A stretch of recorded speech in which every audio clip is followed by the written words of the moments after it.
Trying to look cute. I use my Kindle as a mirror.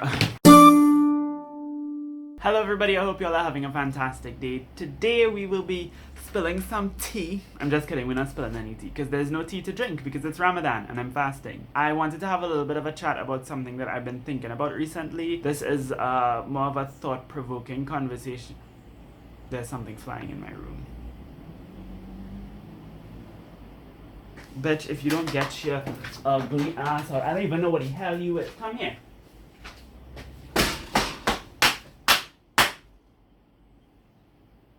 Did it die? You know what? Maybe I should just not kill it. It's Ramadan.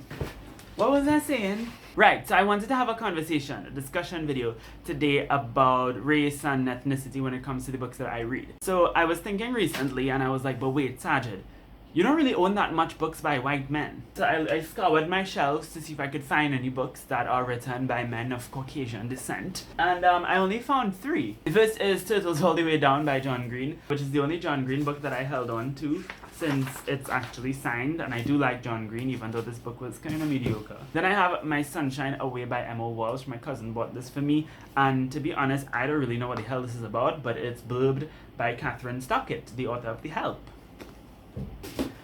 No comment. Then I have The Silk Roads by Peter Frankopan. This is a history book that my auntie bought for me for my birthday, and I'm excited to read it, but I'm also a little bit hesitant because white men and history, we know how that goes. So yeah, these are the only 3 books that I own by white men, and 2 of them I don't even own voluntarily. And sometimes I wonder if that's a good thing and if I'm limiting myself, and I guess in some ways, yes, I am limiting myself. But I also feel like I shouldn't feel bad about it in the same way that other people who are reading what they want to read shouldn't feel bad about reading what they want to read. So for example, if you're into mystery or thrillers or something, if you're into fantasy,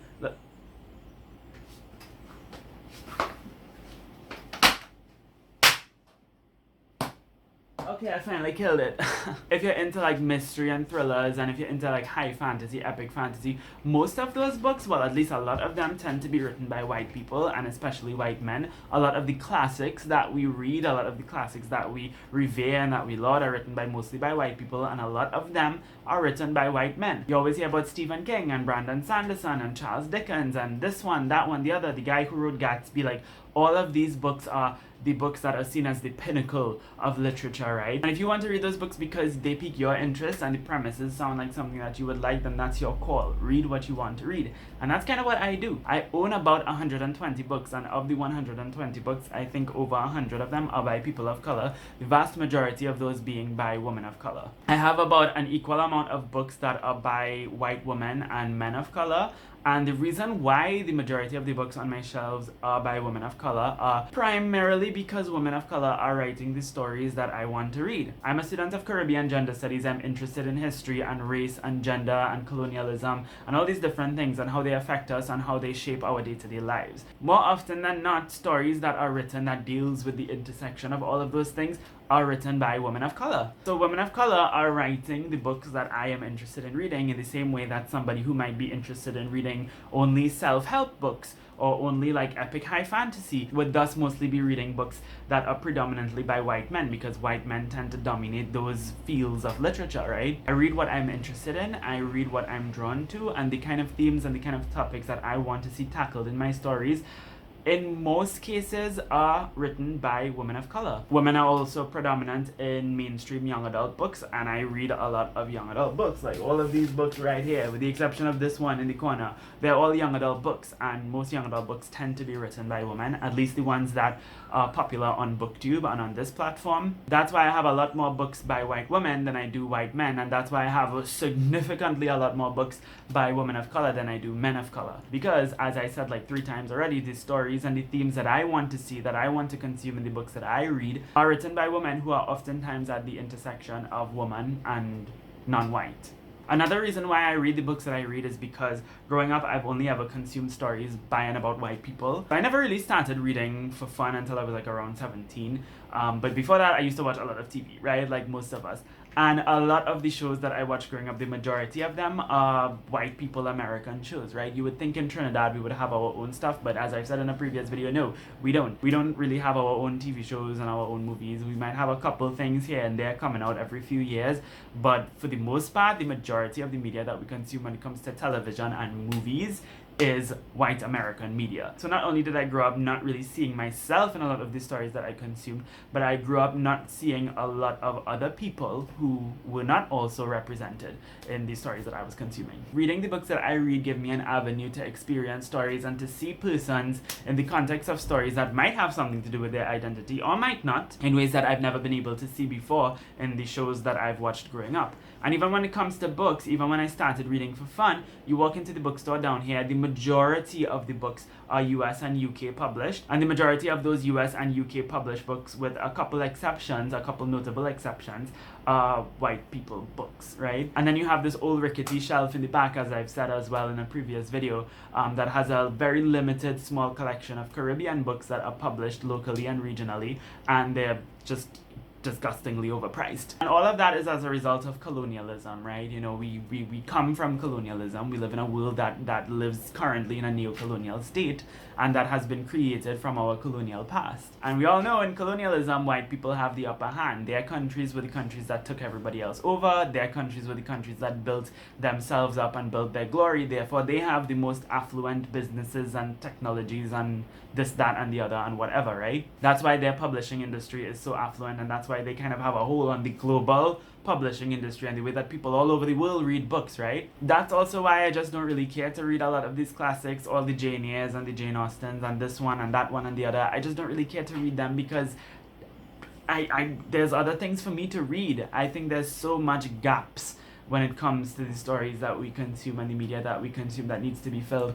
and I just don't really feel like wasting my time. And I know that sounds bad, and I'm not trying to say that y'all are wasting your time, you know, but for me, who I don't really read that much compared to most booktubers, I don't want to waste my time reading a bunch of classics when I could be reading stories that I'm actually interested in, first of all, and not just reading because it's popular, because, you know, you need to read Pride and Prejudice, or you need to read, I don't know, The Great Gatsby or whatever. I want to focus my energy on reading new, fresh stories that come from perspectives and that come from knowledge frameworks that we've never really acknowledged before, that we've never really seen before, and that we've never really centered before. That's also what my degree is centered around, as a student of Caribbean Gender Studies who's writing a thesis about Muslims in Trinidad that has never really been written in the way that I'm writing it before. That's kind of what my whole reading and academic life is centered around, reading and centering stories and voices and knowledge frameworks that have never really been put to the forefront in the ways that other dominant frameworks of understanding the world have been. And this is not me trying to come down on anybody else or trying to say that my perspective is the be-all end-all perspective, because number one, I could be doing better, right? I'm reading a lot of books by Black and Brown and Black and Asian authors, but I'm not really reading as much books by like Hispanic authors and Native authors. I could definitely do a lot better where LGBTQ stories are concerned. I could definitely do a lot better where, you know, reading books that are set outside of America. I could do a lot better where reading books by and about disabled people are concerned. I could do so much better when it comes to reading diversely. I don't really like to use the word diverse because kind of people just throw it around, but maybe I'll talk about that in another video. And most importantly, I would never shame and condemn somebody else for not reading the books that I'm reading, nor will I ever force people to read what I'm reading. I don't believe in that kind of mentality. I see it kind of like, you know, if I'm suggesting to you to drink water and eat broccoli, because, you know, you should drink water and eat broccoli, but I'm not going to come in your house and force you to eat the broccoli or to drink the water. I'm not going to tell you that you're a bad person or that you're going to die or that you're unhealthy or you're this or you're that